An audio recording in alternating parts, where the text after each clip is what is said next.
Hello, English learners! Welcome back to the English Academy podcast, where we unlock the secrets to truly natural and confident English social skills. I'm your host, Chloe. And I'm Liam. Today, we're diving into something we all do, making plans and invitations in English. And just as important, how to accept or politely decline when someone invites you. Exactly. Whether you want to hang out with a friend or invite someone to a more formal event, knowing the right words makes all the difference. Get it wrong and it can be a bit awkward. We'll show you phrases for casual invites, formal invitations, enthusiastic acceptances, and super polite ways to say no. Get ready to boost your social calendar in English. But first, let's hear from our amazing listeners. You know, Liam, we get so many messages about social situations. Here's one from Omar in Egypt. He writes, I want to invite new friends to get coffee, but I don't know how to ask. What's a friendly way? That's a great question, Omar. Starting a casual invitation can feel intimidating. We'll give you plenty of relaxed phrases today. And we also heard from Lena in Ukraine, who said, someone invited me to a party, but I was busy. I just said no. I think it sounded rude. What should I have said? Lena, we totally understand. Declining politely is a true art form, and we'll show you how. So, Chloe, are you ready to guide our listeners through the exciting world of English invitations? Let's help them make some plans. I am, Liam. Let's start with our first crucial step, making casual invitations. Our first tip is making casual invitations. The goal here is to be friendly and relaxed. These are for friends, classmates, or people you know fairly well. Exactly. Use simple, direct, and common phrases. Want to grab coffee, lunch, or a drink? This is very common and relaxed. Let's hang out sometime, meaning let's spend time together casually. Are you up for a movie tonight? Meaning, do you want to go? How about we get pizza later? These phrases are perfect for a spontaneous or informal plan. For example, hey, I'm free this afternoon. Want to grab coffee? Or, it's Friday, let's hang out this weekend. Now, for a funny blunder, imagine inviting your best friend to a casual movie night by saying, I cordially invite you to a cinematographic experience this evening, commencing at 8 o'clock. Too formal, right? Your friend would think you've lost your mind. So, listeners, use these relaxed phrases for your casual invites. Excellent! Once you've mastered casual invites, Liam, what's our second step? Making more formal invitations. Our second tip is making more formal invitations. These are for new acquaintances, professional colleagues, or for more structured events like dinner parties or business lunches. Yes, you'll use more complete phrases and polite structures. Would you like to join us for dinner? Are you free to meet for lunch next week? I'd be delighted if you could attend our event. We'd love to invite you to. These phrases show respect and a slightly more serious intent. For example, Professor Smith, would you like to attend our research presentation? Or, we're having a small gathering. I'd be delighted if you could come. And a funny blunder, imagine inviting your boss to a formal dinner by saying, hey boss, want to grab some grub at my place tonight?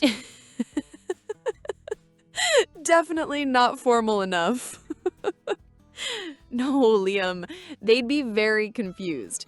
So listeners, match your language to the situation. Formal invites need formal language. 2 great steps down. Now, Liam, for our third secret to perfect invitations. Accepting invitations enthusiastically. Our third tip is accepting invitations enthusiastically. Absolutely. When you say yes, show that you're happy about it. It makes the inviter feel good. Use positive and clear phrases. I'd love to. Sounds great. That would be wonderful. Count me in, meaning I'm participating. Yes, absolutely. These phrases convey genuine excitement. For example, want to go hiking this Saturday? Sounds great. Count me in. Or, would you like to attend the conference dinner? I'd love to. That would be wonderful. And you can also add a quick positive follow-up. For example, I'd love to. What time should I be there? And a funny blunder. Someone invites you to a party and you just say, okay. Super unenthusiastic. They might think you don't even want to come. Right, or I suppose so. Make them feel happy you're accepting. Wow, Chloe, we're doing great with accepting. Now for our fourth and often most challenging tip, declining invitations politely. Our fourth tip is declining invitations politely. This is crucial. You want to say no without causing offense or making the other person feel bad. Absolutely. Always start by expressing thanks for the invitation and then state your reason briefly or regret. For example, thank you for the invitation, but I'd love to, but unfortunately I can't. I'm afraid I can't make it. That sounds lovely, but I'm busy that day.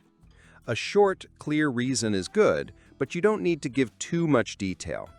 I'm busy or I have another commitment is often enough. You can also suggest an alternative to show that you're still interested in hanging out. For example, I'm afraid I can't make it to the party, but maybe we could get coffee next week instead. And a funny blunder, someone invites you to a party and you just yell, "No, I hate parties." Definitely not polite. Right, or I can't stand the sight of you. Always be polite, express regret, and offer an alternative if possible. Wow, Liam, what a fantastic deep dive into English invitations today.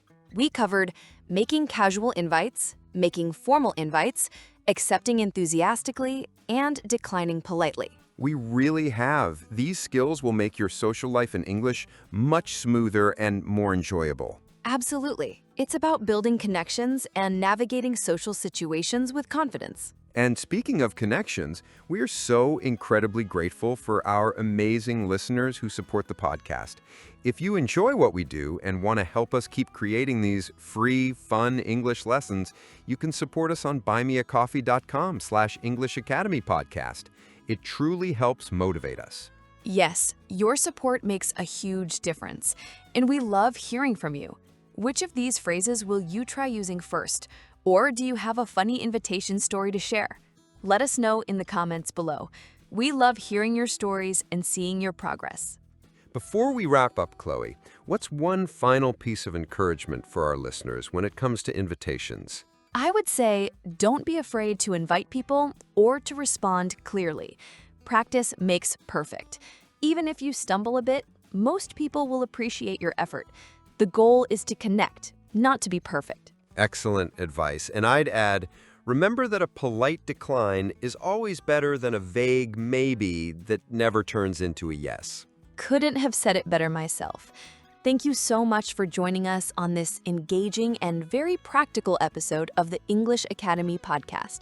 We genuinely hope you feel more confident in making and responding to invitations in English. We'll be back next week with more essential English, more fun, and more laughs. Until then, keep practicing, keep exploring, and keep believing in yourselves.